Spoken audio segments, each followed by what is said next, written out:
eu vou demonstrar agora um caso onde a gente fez um manejamento, né, um tratamento numa criança, né, essa criança é meu filho, ele tinha 7 anos de idade quando eu decidi tratá-lo, né, e uma das razões, além da questão que a gente observava de uma falta de desenvolvimento maxilar, era a apneia obstrutiva periférica do sono que ele estava desenvolvendo, né? Por isso que eu coloquei aqui o título How Early You Could Treat the Sleep Obstructive Apnea.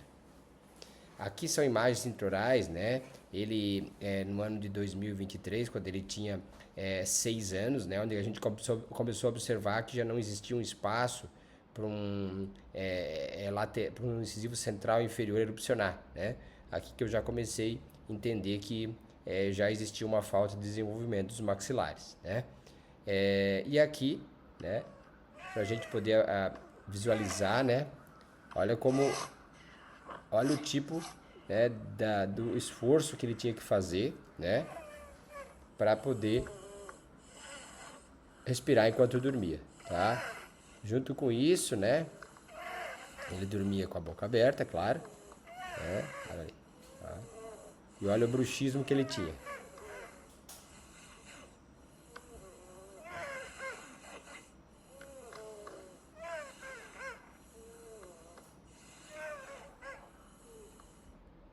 E aí a gente foi para análise tomográfica e radiográfica, né? Radiograficamente, ele, numa visão teleperfil 4 anos, esse raio-x foi feito por uma questão, por uma indicação otorrinolaringológica, né? A gente consegue comparar 4 anos com 7 anos. Basicamente, eu não consegui entender que houve qualquer crescimento, né? Então, a falta de respiração nasal, né, estava fazendo com que o crescimento esquelético dele, facial, não estivesse acontecendo, né? Então, a gente tem o mesmo, praticamente, padrão de desenvolvimento anteroposterior dos maxilares com 4 e 7 anos, tá? Então, aqui é uma visão intraoral dele com 7 anos, né? Onde a gente, previamente, a instalação de disjuntor, né? O que foi proposto para ele foi um disjuntor palatino. E junto com isso aqui a gente também vê a imagem radiográfica dele, né, panorâmica, onde a gente vê que existia um incisivo central inferior já erupcionado e o outro ainda não, tá? Uma evidente, né, falta de espaço aqui para que houvesse a erupção dentária normal. E no arco superior também a gente consegue observar que os dois incisivos centrais superiores não havia espaço, né, tá? E aí, o que a gente planejou? A gente planejou uma disjunção palatina, tá? Esse disjuntor foi feito pela empresa da Kika, né? Eu particularmente gosto muito do trabalho deles, porque todos os casos que eu venho utilizando até hoje, todos eles a gente teve boa precisão na hora do procedimento cirúrgico de instalação dos mini implantes. Por que eu optei por instalar os mini implantes? Para que a gente tivesse o maior ganho possível em estrutura óssea, né? Com pequeno ou nenhum torque ou nenhum efeito dento-alveolar, todo efeito fosse esquelético, fosse na estrutura óssea, né? Então, esses 2 mini implantes foram planejados na região anterior, né? E aqui a gente está realizando, né, a instalação, né, desses mini implantes. A gente optou por fazer com anestesia geral, né, para que eu pudesse fazer da maneira mais tranquila, tá? Então lá os mini implantes sendo instalados com anestesia geral, tá? Esse ali é o primeiro, né? Instalou com contra-ângulo, a gente teve um bom travamento, tá? E aqui um acompanhamento de todo o tratamento, né? A gente está falando aí de mais ou menos, né, 27 dias ativando. Então, do começo do tratamento, a fase pré-disjunção, né? A fase final da disjunção, quando a gente travou o disjuntor, com a fase atual, onde esse disjuntor ficou mais ou menos aí aproximadamente uns 4 meses, né? A gente observa o grande ganho no perímetro do arco superior. Junto com isso, a gente observa que o arco inferior, por mais que a gente optasse por realizar algumas extrações, né, nesse período,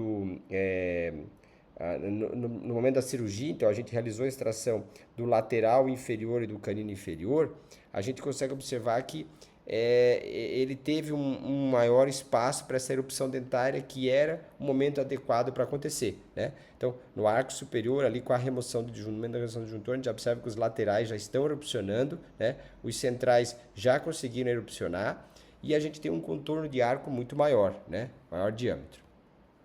algumas imagens aqui em visão lateral, né? Para que a gente possa observar a relação entre os dentes posteriores também, como ela está se mostrando durante todo o tratamento. E aqui uma comparação entre pré-disjunção e o final da disjunção. A gente já consegue observar que os incisivos centrais inferiores já estão erupcionados, os laterais já estão em via de erupção, né? A gente consegue observar que os incisivos centrais superiores já estão em boca, né? O que é muito importante. Junto com isso, né, é muito evidente que na região entre os dois mini implantes o grande ganho, né, de estrutura óssea, tá? Uma comparação entre pré-disjunção e com a remoção do disjuntor. A outra comparação bem legal que a gente conseguiu fazer entre pré-disjunção e a remoção do disjuntor é o quê? É o ganho na via aérea, né? Então a gente observar aqui, ele está com perímetro, né, principalmente na nasofaringe, na orofaringe, muito maior, a dimensão muito maior nessas regiões da via aérea. Adicionalmente, o crescimento, né? Olha só como a gente, em relação às setas, né? Olha como a maxila e a mandíbula tomaram uma outra relação em relação a essa linha vertical, né? Que a gente estipulou passando aí pela glabela, tá? Aqui mais uma comparação em cores, né? Então a gente observa que o fato de o paciente ter mudado a respiração, né? Uma respiração oral para uma respiração nasal, como isso contribuiu para o crescimento dos maxilares, né?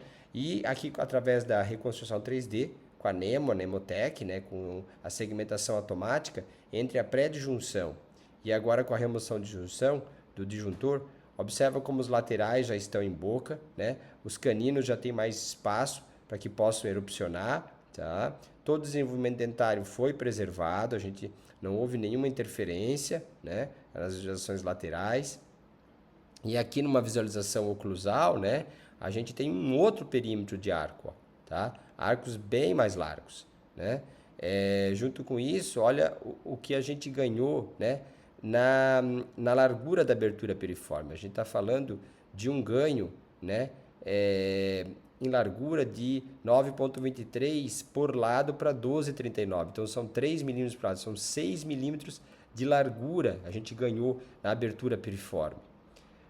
Quando a gente analisa isso em cortes, né, em cortes coronais, a gente vê que realmente esses 6 milímetros foi o que a gente ganhou. Olha como a gente tem uma abertura piriforme muito maior, tá? A ausência de tórax molares, ou seja, para provar que todo o efeito nessa disjunção foi um efeito puramente esquelético, não houve nenhum efeito dento-alveolar, né? A gente observa pelas tomografias, inclusive pelos cortes das tomografias conibins abaixo, que os molares, né, mantiveram-se dentro da estrutura óssea, então a gente conseguiu preservar a saúde periodontal. Aqui uma comparação na largura dos pilares zigomáticos, então a gente teve um ganho até a nível de pilar zigomático nesse paciente, né, de 63 para 67, são 3 milímetros de diferença. E aqui uma coisa que me surpreendeu muito, né, um achado, foi o ganho em dimensão óssea, né? Bem na sutura palatina mediana, onde seria o maior efeito, né? A gente pode observar que a gente teve regiões anteriores com ganhos de 15,45 milímetros, né? Indo mais para posterior, chegou a 6,5 milímetros. Então, realmente a disjunção ela foi muito efetiva em facilitar a respiração nasal para estimular o crescimento, tá? E aqui, para a gente finalizar, ó, tá? É o Augusto dormindo hoje, né?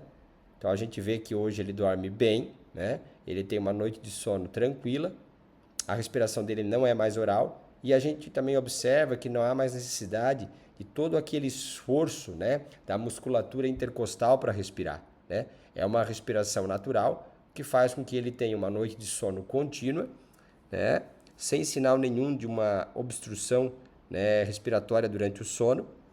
Observar que a boca está fechada, ó, tá? Respiração totalmente nasal. E o Augusto hoje, breathing, smiling and living, né? O Augusto hoje está aprendendo muito melhor na escola, dormindo muito melhor, acordando muito mais disposto. Então esse com certeza é um dos grandes exemplos, né? Que mostra que com certeza o tratamento da apneia ele deve ser sempre o mais precoce possível. As próximas fases do crescimento vão ser acompanhadas, aonde a gente vai tentar estimulá-las se elas forem faltantes, né? Porém, é extremamente importante o quanto mais precoce a gente puder intervir nessa apneia obstrutiva periférica do sono, melhor serão os resultados para o nosso paciente no futuro.